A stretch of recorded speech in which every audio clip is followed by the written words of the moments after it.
Hey, thanks everybody for coming out tonight. Or should I say this morning? It's early, 2 in the morning. Nobody in the crowd's getting any REM cycles tonight.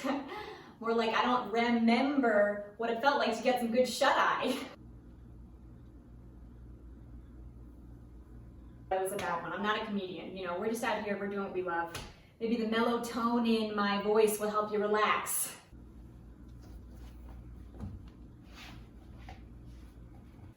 Melatonin. Sleep puns. I got them in droves. I got a million of Z's. Catching Z's. Okay, now everyone's feeling a little bit looser. Let's get to the improv. All I need from you to help me get started is a suggestion of something that keeps you up at night.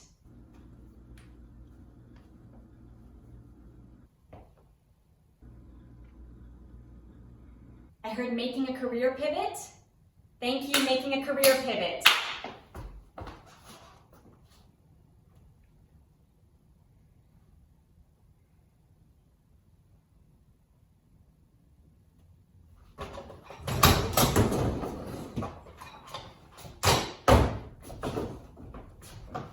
Yes, come on in. Yes, Laura, come in and take a seat.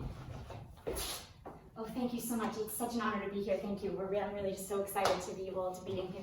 Sure. My name is Shirley. Please help yourself to the bowl of fruit in front of you. I'm going to cut right to it. Here at Google, we pride ourselves on bringing in, populating our team with people that come from a variety of experiences. And really what we found so shocking about you is your distinct lack of qualifications, anything at all.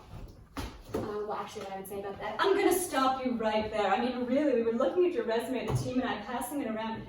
Dance company I've never heard of, freelance editing some woman's novel. What is this? Babysitting. So many bullet points about babysitting. Really, it's fantastic stuff. So funny. One thing I would say, though, about having different experiences is that I developed soft skills that I think are really transferable. And if you'll notice, I did attend a coding boot camp and linked some of the web apps that I actually have published. There's like a cool app that allows an adoption. Oh, we saw your websites. We went to them. We love them. They are simple. They're unimaginative. Frankly, they're not very secure. You know exactly as much as every other bootcamp grad, which is really, it's not much. So we're not here to hire you. Really, we brought you in because we wanted to know who do you think you are and why would you make a career pivot into tech? Cut to the moment, Laura applied for coding bootcamp.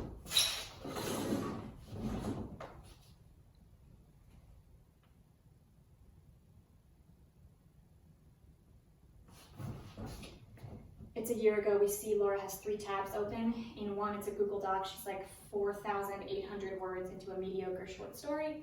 The other tab, well, one tab is just a Google search for how do magnets work.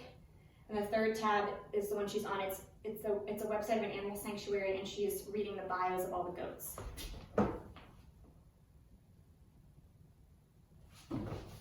She's closed the animal sanctuary tab. She's closed both other tabs as well. What is going on? What do you mean, what is going on? I'm in a rut. I feel like I'm not contributing anything meaningful to society. Well, you're not, and that's actually the truth. You should work. That is extremely unhelpful right now. That is really not helpful. I am saying that I feel like I'm not capable of making anything meaningful. So you should do something about that. What do you even propose I do? I get some kind of regular, get a marketable skill, get a job that gives you health insurance, grow up a little bit. What, I just throw all my dreams in the trash can? This is the attitude of a privileged asshole that you have right now. I'm saying you can get a job, it might be something you like, you could actually work towards something. What skill do I possibly have? You should learn to code.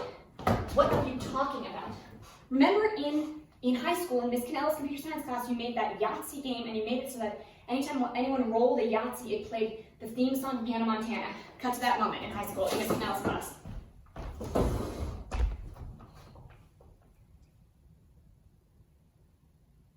Nice, Yahtzee. Inside computer. You got the limo out front. Okay, what is going on, Gilbert? Why is there always something happening from your computer? Miss Cannell, I got it so that the music plays every time. I don't want to hear it, and also I know you're using proxy websites to access your Facebook. Cut back. that was fun and you liked that, and if you applied yourself and learned something new that would be good for your brain, would be good for your self-esteem,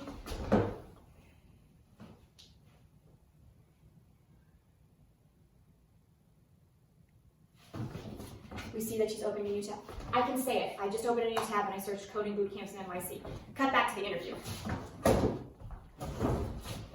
So anyway, it ended up that I really enjoyed learning JavaScript. It was like very rewarding to build things and have solvable problems. And the time kind of flew as I was coding. It really was something that it nourished something in me that I've been just, oh, it's so inspiring, such an inspiring story. Okay, I'll say it. This interview scenario is extremely hostile. Cut to some scene wherein this character shows a shred of vulnerability.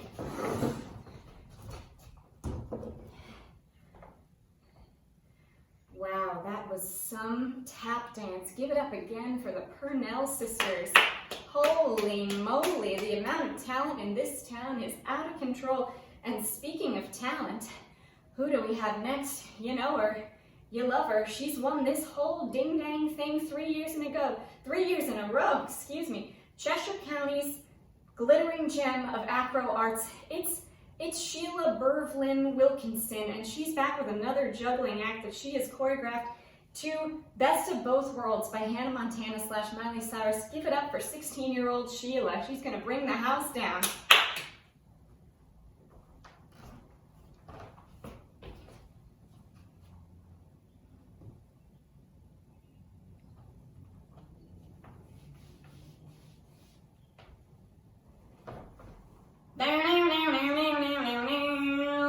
You get the limo out.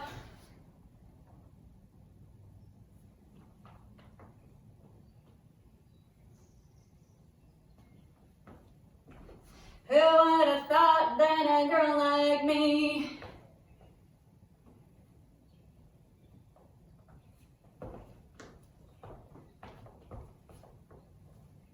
best of both worlds, chill it up.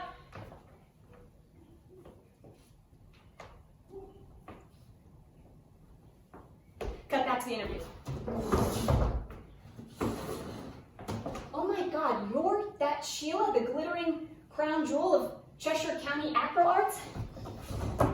That was me a long time ago, but I'm telling you, that's all behind me. Now I have a salary and I go to the dentist 2 times a year, every 6 months.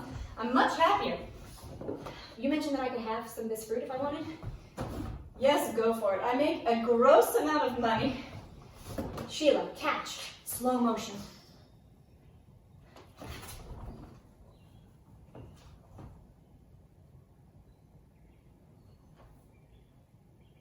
Pause.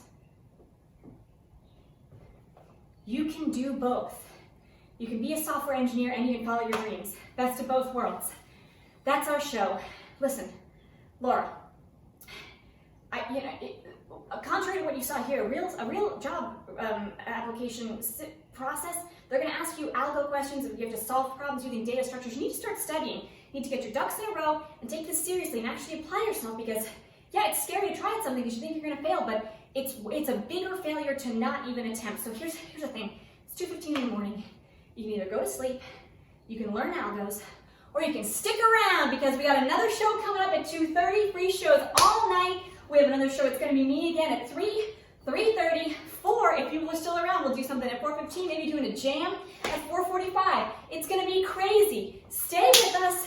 Go to the kitchen. It's always open. We got a ton of fun bevs. We got tea. We got milk. We got ice water. Support the theater. Thanks again for coming out tonight, everybody. Thanks so much. And in this problem, we're going to take a binary tree and convert it into a doubly linked list. So